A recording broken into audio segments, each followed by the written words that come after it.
In this section, we're going to learn about an equation called point-slope form. It's another way to write the equation of a line. So let's start off by a little exploration here. And the big idea is, how can we find the equation of a line when we know the slope and a point? So we know how to write an equation if we know slope and the y-intercept. We got y equals mx plus b. But what if we don't know the y-intercept? What if we know some other point?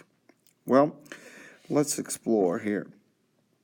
So here we have a couple situations where we're given a point and we want to find, and we're also given the slope. So we've got a point and a slope. And I need you to sketch the line of the given slope with the given slope that passes through this point. And then find the y-intercept and then write the equation. So we're going to use our slope-intercept form here, but let's just kind of see what happens. So pause the video, use the point that's given, use the slope, draw the line, and come up with an equation. Then come back and see how you did.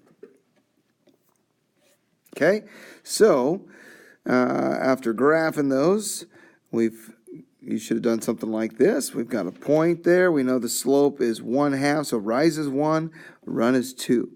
So we can plot some points here. Let's try that again. Okay. So we can go rise of 1, run of 2. There's another point there. Rise of 1, run of 2. There's another point. We can go down 1, left 2 as well. So we can get points all day long. That should be good enough there. And now we can draw a line.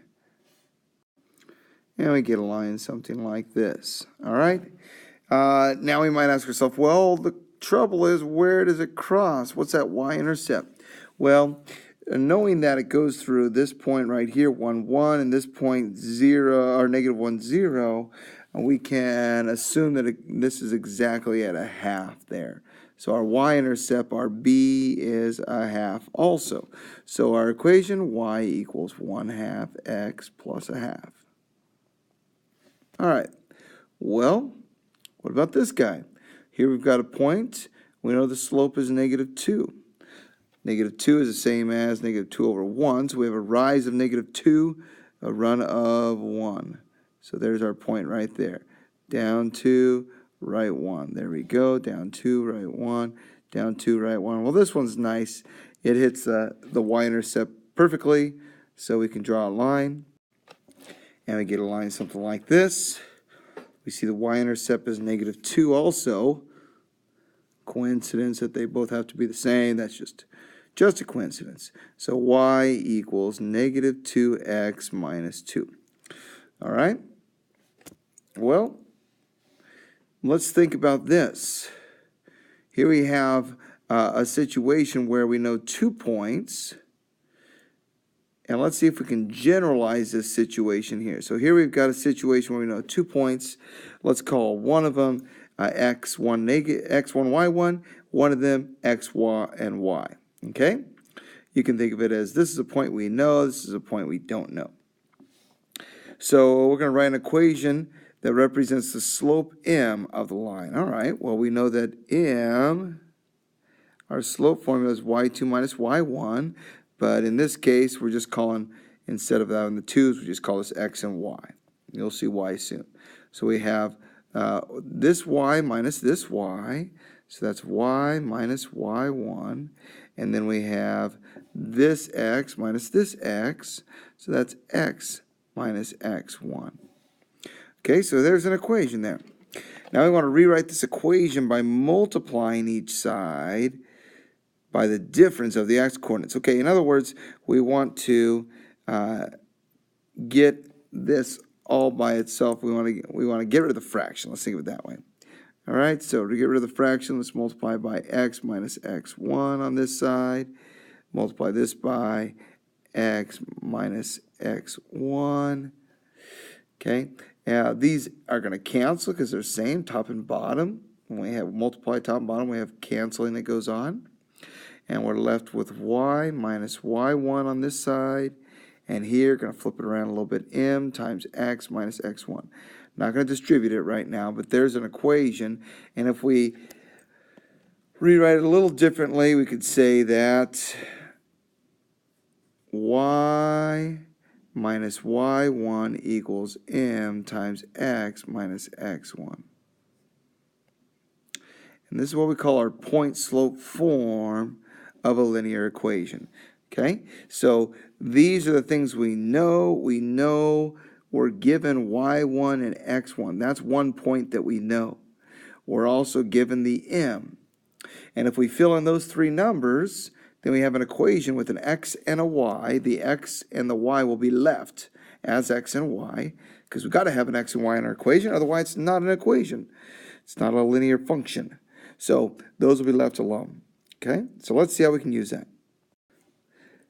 So on the next page, we've got another little exploration here. And here we've got a situation that we're going to look into about someone's savings account over time. Now here's that equation again, that form, that point-slope form, y minus y1 equals m times x minus x1. Okay, so take this situation here where for 4 months, you have saved $25 per month, and you now have $175 in your savings account. Okay, so we know that you have after 4 months, you have $175. Okay, now this is not a terribly difficult situation. You could logically figure out the answer, but let's try to use this equation here, this point-slope form, to come up with an equation. So use the result, that point-slope form from exploration 2, to write an equation that represents A after t months. Now, in this situation, A is like your y value, t is like your x value. If you want to write it in terms of x and y, that's okay, but try A and t also, all right? So write the equation, and then you can use Desmos there to see if your equation matches this graph. Give it a try. Did you graph it? Did you get Desmos to agree? Well, let's see what we got. We've got our function y minus y1 equals m times x minus x1. Okay, so what we know, these are like our x and y that we know. Okay, and we know that the y1 is 175. We know the x1 is 4. And we're actually going to use this. We're going to call a tx, and we can call the y a. So let's just put a. Are you okay with that? Hopefully. So t is like our x value because it's our independent value. And now what's m? We got to know what m is. Well, m is this amount right here, $25 per month. M is the change per one amount of time, per month in this case. And there's our function right there. Okay, if you use your graphing calculator, you will get the same thing. Now, we could solve this for A, and let's try that real quickly. Let's take this 25 and distribute that. And we get 25t minus 100. Now let's add 175. And those go away. And whoops. We got 25t plus 75. Okay. There you have it. Now, does that look like what we have right here? Does this look like 75? I think it does. So, and if you work backwards, that's what you'll get. So, here it is in point-slope form, and here's the equation in slope-intercept form. Okay? Important to realize that they're both the equation of the same line. They just look different. This is just a nice way to start when you have a point and you have a slope. So the big idea is this. A linear equation written in this form, y minus y1 equals m times x minus 1, is in point-slope form. It goes through the point x1, y1. So that's a point that's given. Okay, so this is given. This is what we know. We also know the slope, m. So if we know those two things, we can find the equation line. Okay, so quick example here. let's find the point-slope form of a line that passes through negative 5, 3 and has a slope of 1/2. So if we have a slope of 1/2 and it passes through negative 5, 3, we want the equation of the line. Okay, and let's add a little bit more to it.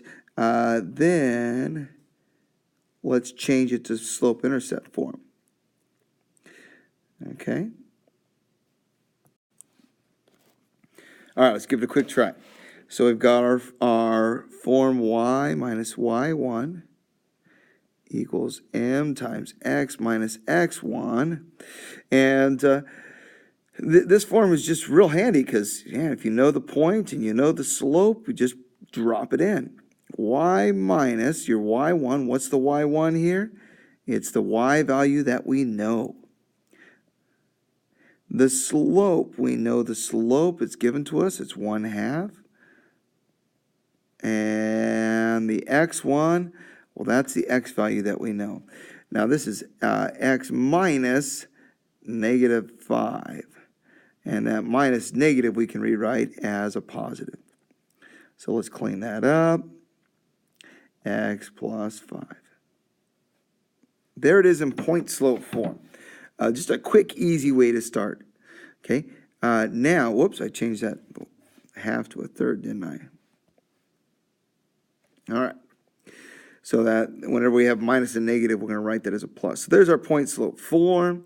And now we want to get this in the slope-intercept form. So from there, let's just distribute because we've got to solve for y. Slope-intercept form just means we want to solve for y. Okay. So we got y minus 3. And when we distribute, we get 1/2 x. And 1/2 times 5 here. 1/2 times 5, that's just 5/2. Because 5 is like 5 over 1 times a half, 5/2. And now let's add 3, add 3. Well, now we've got to do a little more fraction action here. We've got 3 is like 6/2, right? So let's think of this as 6 over 2. And so if we have 5/2 plus 6/2, well, that's going to be 11/2. Denominator stays the same. Numerator is what we add. And that improper fraction is totally fine. Nothing improper about it. We want that fraction. We don't really care to have a mixed number in most cases. All right, so there you have it. We can go to point-slope form really easily. That's what's so nice about it. And change it to slope-intercept form in a couple steps. Well, give it a try. Good luck.